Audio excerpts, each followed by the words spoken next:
Love with God channel daily gospel லூக்கா நற்செய்தியிலிருந்து வாசகம். அதிகாரம் 6, இறைவார்த்தைகள் 6 முதல் 11 வரை.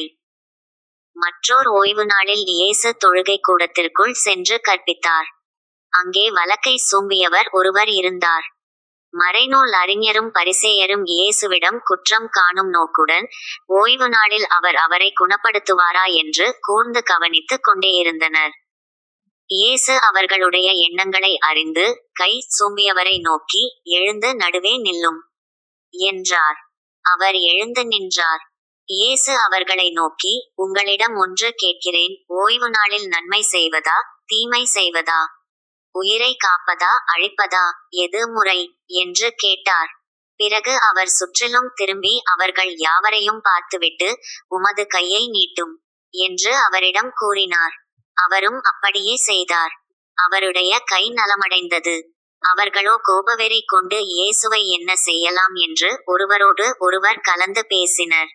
இது ஆண்டவர் வழங்கும் அருள்வாக்கு. இறைவா, உமக்கு நன்றி.